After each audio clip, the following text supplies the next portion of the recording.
What's going on, everybody? C4 here today, continuing my Madden 18, Madden 17 roster reveal. And today we're going to be taking a look at the Chicago Bears.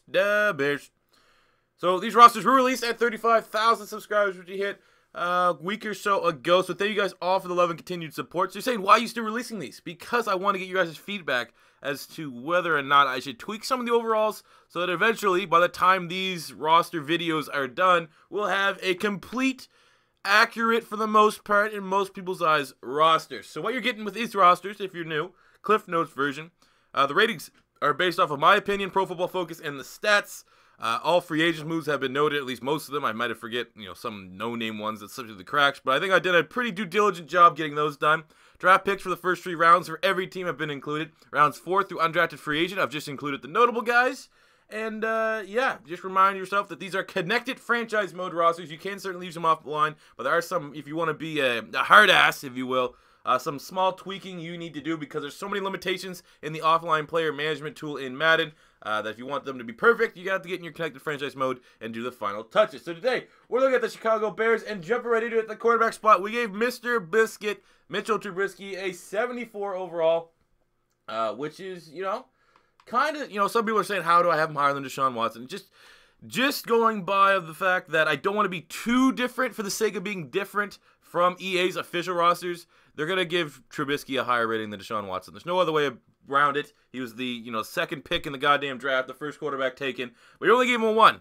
Watson's a 73, Trubisky's a 74. I mean, a lot of people, it is kind of divided. I personally am a bigger fan of Deshaun Watson. I'm pulling for Deshaun Watson. I like what he brings to the table. But I can certainly see the argument that Trubisky is the most pro-ready quarterback in this year's draft class. He has the maybe better arm talent than Deshaun Watson. So we have to wait and see. But it is, looks like Mike Glennon, who we gave a 71, his starting gig here. I think there's lots of upside with Mike Glennon. Based off what he did last season, it's too tough to give him that much higher than a 71. But I am optimistic to see that he can execute in this offense this coming season. I know they're kind of limited at options at the wide receiver and tight end spot, but I do think when you look at Mike Glennon's stats overall as a whole, he certainly deserves the opportunity to be a starter. And now what it looks like is that he may parlay this opportunity here for the Bears, getting to start for one season, and then next year maybe going to a different team and trying to be another starting quarterback. So this should be an audition. That should be how you could view it for Mike Glennon. We have Mark Sanchez here.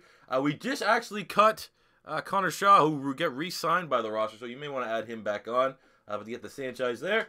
At the running back spot, we gave Jordan Howard a 90 overall, tied for 4th best running back in my rosters. Last season finished with, in only 13 games started, 1,300 rushing yards and 6 touchdowns total for 1,600 yards and 7 touchdowns. He was a beast. I called him in my draft process last season as my favorite sleeper running back.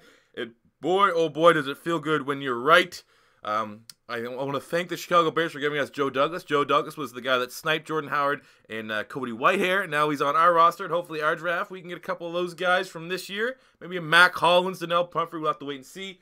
But Jordan Howard for the Bears is one hell of a get. And, I've been somewhat vocal about how bad and how much I just did not like anything, really, outside of maybe Eddie Jackson, that the Bears did this year. But you gotta remember, this year kind of sucked. Last year, you may have had one of the best draft classes in the entire league. So it's about finding a balance, and Howard is a stud, man. This guy's a franchise running back. Looks like it. I think after one season, it's too early to tell, even him or Zeke, that they're a for sure franchise running back. But everything is pointing in the upward direction for them heading into Madden 18 and the 2017-2018 season. We have Langford, the 75. He's still serviceable. Benny Cunningham's a good receiving back. Kadeem Carey's not terrible, 74. And then they got Tariq Cohen, who, it's going to be interesting to see what kind of role he can carve out in the offense. He's probably the shiftiest, most speed guy in their backfield. So we're starting him out with a 66, but certainly can go up in after some preseason of performances. I think he may have a chance to be the preseason star. Fullback, we have Lasky here, 66. At the wide receiver spot, we give Cameron Meredith an 82 overall. Last season, he finished the year with 66 catches, 888 yards, and 4 touchdowns. Former quarterback, now a wide receiver. He's the best wide receiver there now with Alshon Jeffrey coming to Philadelphia. He's not bad. He's not great. I think he's a guy that probably should never be seen more than a wide receiver 2. And he's kind of being projected into that wide receiver 1 role, at least in this upcoming season. They got Kendall Wright coming over from the Tennessee Titans. Again, he's been a guy that's kind of had the bust tag looming over his head. Has had some productive games, just there's no consistency. You got Victor Cruz, who just signed. Veteran presence here. Don't know how much left he has left in the tank. Marcus Wheaton coming over from the Pittsburgh Steelers. I mean, Ruben Randall. I mean, these guys here, man, there's not a whole lot of chemistry there. That's another big concern. At least you have, usually, if you have a rookie quarterback, you have some cohesive units elsewhere. Your tight ends are cohesive. Your wide receivers are cohesive. Not here with the Bears. There's a lot of new faces everywhere, so they're all going to be learning at the same time. You got Kevin White, who we gave a 72 overall. Again, he's another guy. If he could stay healthy, we can finally see what, made him so good at West Virginia, potentially. Bellamy 70, Dante Thomas, Daniel Braverman was a beast slot wide receiver, and Titus Davis here as well. Corey Davis's brother. Look at that. Daniel Braverman was Corey Davis's number 2 at Western Michigan, and then they got Corey Davis's brother. Look at that. Everyone but Corey Davis, who they probably needed. The tight end spot, we gave Zach Miller an 82 overall. Last season, Zach Miller, in only 8 games, had 47 catches for 486 yards and 4 touchdowns. Do simple math. If he played 16 games, just maybe double both those stats. He's near the tops of the league, but because he didn't, I think 82 is a fair spot for Zach Miller, who's probably one of the more underrated tight ends in the NFL today. We got Deion Sims, who came over from the Miami Dolphins, 74. McCole Pruitt, 70. And the rest of these guys. Shaheen, we had to give him a 65, man. Anyone from Ashland, you're going to have to prove yourself first. And then we'll see what it works for. Obviously, you need to update his height and weight there just a little bit. Man, that was a surprising pick. I thought, he was fringe 3rd rounder, in my opinion. They got him in the 2nd round. Especially when you have so many other holes. You get Shaheen, you get a project-type player. Guy was certainly, from what I've heard from the scouting community, a really, really high upside, but he's still a project. And you already have Zach Miller there. So that's where you want to go. That's where you thought was the best spot on a team that still has plenty of holes to address. I didn't get that pick, but he started out his year as a 65, and the rest of the tight ends there. Offensive line, Charles Leno, we gave him a 72 overall last season. We get the Pro Football Focus ratings here. We'll pick it up. They gave him a 70, so I feel 70, 72, it's about fair. Left guard Josh Sitton, we gave him an 86. Pro Football Focus gave him an 87 because of the age. He got 1 year older. 86 is about fair for him. At center, we got Jordan Morgan. We probably should actually bump that up a little bit. I actually like him a little bit. He should probably be like a 64. Center, we have Cody Whitehair. We gave it 87 overall last year. Pro Football Focus gave him an 86, but he was a beast at the center spot after really having a poor combine. Before the combine, he was regarded as one of the top interior offensive linemen. Then he put up like really, like 16 or something, like 14 on the bench press. People were like, holy shit. But then, I went up and had a beast season last year. Was a big reason why Jordan Howard was as successful as he was. So I think giving him 87 is fair. At the right guard spot, we have Kyle Long, who we gave it 80 overall. I still think one of the more underrated offensive linemen in the league. And at right tackle, we have Bobby Massey, who we gave a 73 last year. Pro Football Focus gave him a 71.6. So 73 is about where he should be. We got Bradley Sowell here, former Seattle Seahawks, because that's definitely what you want. You want more Seahawks on the offensive line. Overall, offensive line, not terrible. No real glaring weakness, but also not, the interior is really good. Kind of similar to the Giants. At the left defensive end spot, we have Akeem Hicks, who we gave an 81 overall last season. Mr. Hicks finished the season with, I think, 7 sacks. Yep, 16 starts at defensive end, 2 forced fumbles, 2 pass deflections, 7 sacks, and just over 50 total tackles. So a good season there. From the is he Canadian? He went to Regina, which is up here in Canada. I don't know if he is actually Canadian, though, but that would be dope if he is Canadian.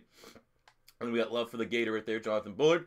Right defensive end, we have Jay Howard, who just came over as a free agent from the Kansas City Chiefs. I like that signing. Good scheme fit. And a guy that's, obviously Florida Gators. Good bias there. He's good against the run. We got at defensive tackle Eddie Goldman, who we gave an 81 overall last season. Eddie Goldman. What did Eddie Goldman do for me? Only featured in 5 games. Started in 5 games, had 2.5 sacks and 20 tackles. Again, went healthy. I think he's an underrated defensive tackle. That was a big problem with the Bears last year. They didn't stay healthy on the defensive side of the ball in terms of their big-time playmakers. I'm pretty sure Trevathan got hurt, was it?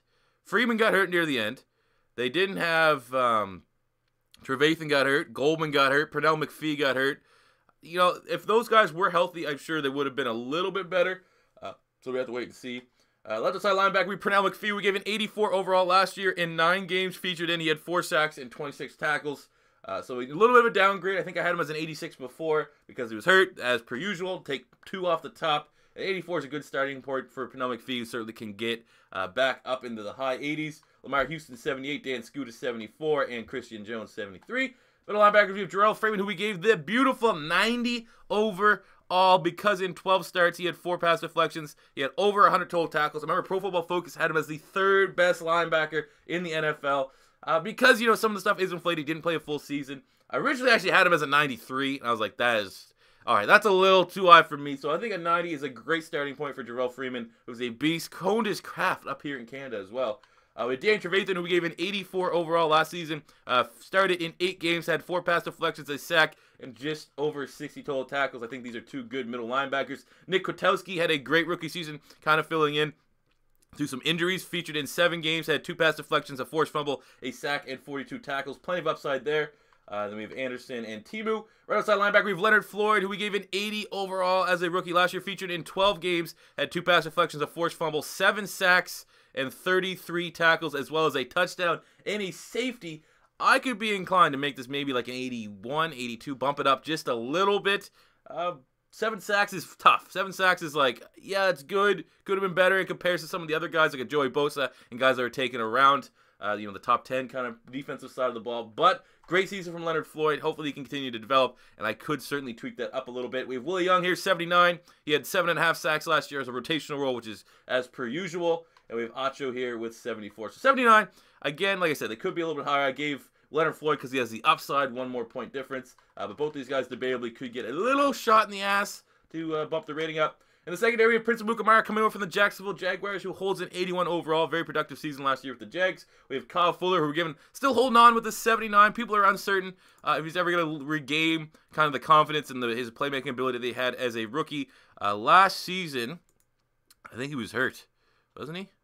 Kyle Fuller, I'm not even seeing any stats right now on the side. So he was hurt. So I had him originally. He was starting out as an 81, 2-point hit down to 79. We have Crayvon LeBlanc, who we gave a 76 overall last year, featured in 9 games, had 2 interceptions. One of those was a pick 6, 10 pass deflections, and 44 tackles.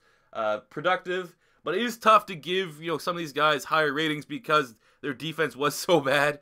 I mean, their stats look good because their defense is on the field so much. But I think 76 is a decent starting point. Could be inclined to bump it up a teeny bit. We have Bryce Callahan, and we gave a 74. Marcus Cooper coming over from the Cardinals, 73. That could be debatably raised a little bit. B.W. Webb could debatably raised up a little bit. Both these guys, not necessarily had great play consistently, but their stat lines were good. I think both these guys had double-digit pass deflections, but they were on very bad defenses. So, you got to find the middle ground between are they really that good, or are they just getting that much more snaps than their competition? We have Banks, Hall, and McManus here. Free safety, we have Adrian Amos, who we gave an 80 overall last season. Adrian Amos in 14 games had 5 pass deflections, a forced fumble, and just over 60 total tackles. Very solid, good speed, rangy type player. We have Przinski and Eddie Jackson, the pick out of Alabama here. Strong safety, we have Quintin DEMPS coming over from the Houston Texans. Pretty sure he led the Texans in interceptions last season, so that was a great get here for the Bears. Big-time safety. Get up there in age. Spent some time with Philly. He was more of a special teamer with us, but great fit there. I think him and Amos is a very solid safety pairing. We have Jones Quartet, 76 overall, had a good season last year. 5 pass deflections, 70-some tackles, and Bush, 67. Kicker will be Connor Barth, 74, and punter Pat O'Donnell with a 75. So there you go, guys. Those are your Bears Madden 18, Madden 17 ratings. As always, leave a comment in the comment section below if you agree or disagree with any of the ratings you've seen here today. Subscribe if you're new. And until next time, it's C4 saying peace out.